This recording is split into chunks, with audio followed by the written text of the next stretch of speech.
fights. Now everyone's bunkered down in boxes. It's really tough to find even a body walking outside alone. To get damage in this type of field, you sometimes have to really all in or be right close next to each other.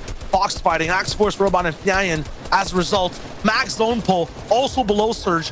No one's walking outside, and their base really has no sight lines on anyone else. They're gonna get struck by this lightning. Yeah, it seems like they're just trying to dive into the backside of another tarp. It's going to be Robot who finds the lead there. Fnayan trying to be directly behind him. They have the harpoon support from Axforce, so the team doing a good job defending and just trying to pressure right away. Robot goes down. Fnayan also following it. Hotzi able to pick up a knock in the feed onto Coral. You can also see Breed going down. Axforce trying to disengage. Does end up 12 damage above, but the question is, how long will that last for? Luckily, doesn't have to hold on for too long. Only 4 players need to go down, and with this long rotation coming through, it's going to be difficult, but somebody's been a little bit quiet. We've just seen their name 1 or 2 times. Hottie, Trip, and Elocrast, they've just kind of snuck in there, but they were very good last season's finals. The way they made it into the top 3, Shio, was all about consistently. We see them in every single end game, and they're getting off to that start again here in this season. Kind of mimicked a little bit of a old season Shaycause shadowing a trio above you strategy. Every time you saw Trippin rolling in, it was based off of someone else's pressure, and they just kind of rode that wave. You can even notice right now their trio is going to be hard to tell, but on the kind of left side of your screen, always looking above a base that's above them. So the good thing about that is they have no pressure really up top, especially if you're using hard mats. It's looking really good, but for Magute right now, Birdo looks really bad. 211 below. He has to watch his teammates fall, and he's surrounded by enemies all around him.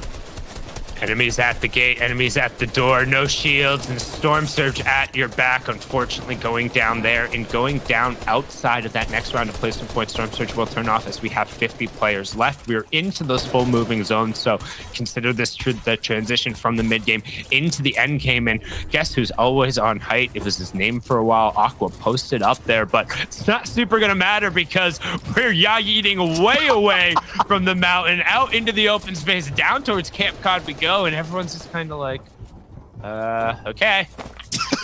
EU has this history of starting every finals like this. We just go down south, we go to a few rivers, mountains get involved, sometimes there's Camp Cod. I'm just glad to see Aqua on height. You got Thomas and Floki's trio side by side. It's been like a whole season since we've seen this happen. They're going to start the bounce pad away. We got the legends ready to play the game. Here we go. Who's going to have this next height control? Yeah, heading out over towards the lake.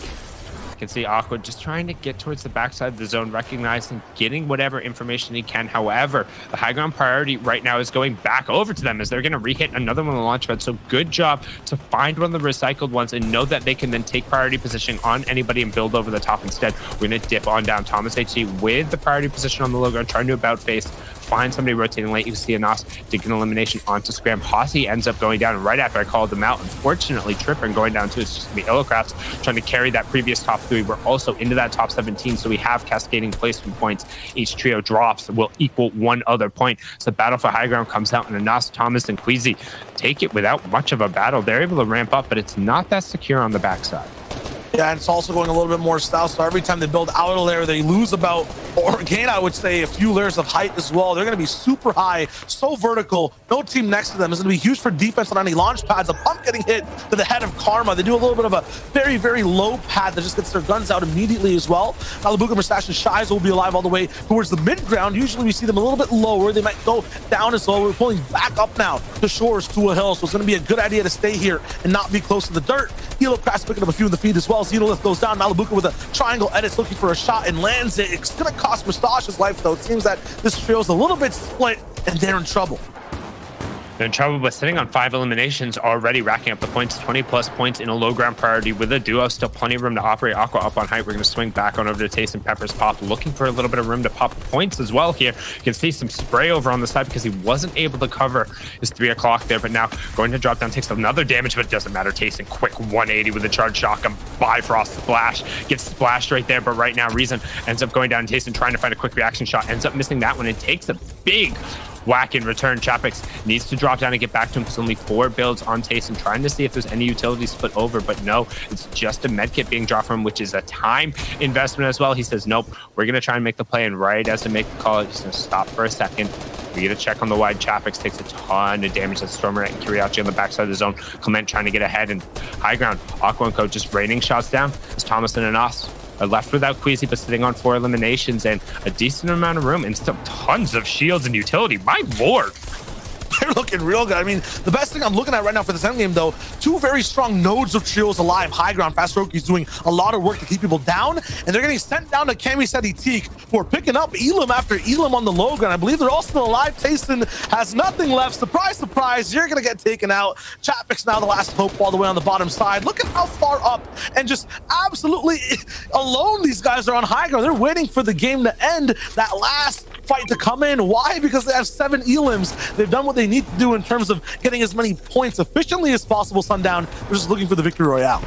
And it's pulling all the way back. We talked about how kind of the zone would pull out and away from that mountain initially. Well, if you remember where that 7th zone ended up going down, we went basically down to where the 9th zone is finishing. So despite the fact they invested a ton of hard mass to make this possible, they don't have to worry about it anymore. They can just kind of jump around, go over the old recycle. And at this point, the decision is, are you playing for the victory route? Are you sending somebody down to look for eliminations? Because the players down low, they have the same benefit of, hey, we don't have to worry about covering our tops. Despite the fact we have 2 builds, we can kind of snake around, play these rats, break the walls. And right as I say that, Thomas unfortunately gets smelled out there, wasn't able to get around the corner. Anas trying to get a little bit of room. You can see as Aqua was able to pick that one up. That's their 8th elimination as they push on into 7th place. And they get 6th place now as players continue to drop on the low ground. That's Rifle picking up Chizo. Malabuka ends up getting Sean. Calmi gets Remix, and Aqua will end up getting the confirmation as we continue to work down. We still have 5 trios up, 9 players, but it's all about the trio on the high ground.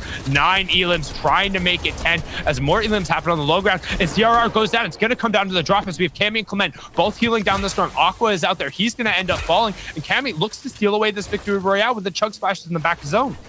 Wait for it, though. Fastroki, I think, is still alive. There's 3 different teams. I think he's all the way up. No, he went down. And it's Clement, actually, that ends up winning the game with the heal off. Crazy, though, that entire sequence. It was like 2 magnets on high ground and low, pulling everyone apart. We have CR, Fastroki, Aqua with the VR, but we'll make sure we know who wins that first game. Sundown, the breakdown, though, everyone in the middle was just getting ripped apart back and forth. There was no chance with 2 full, powerful trios on height and low ground.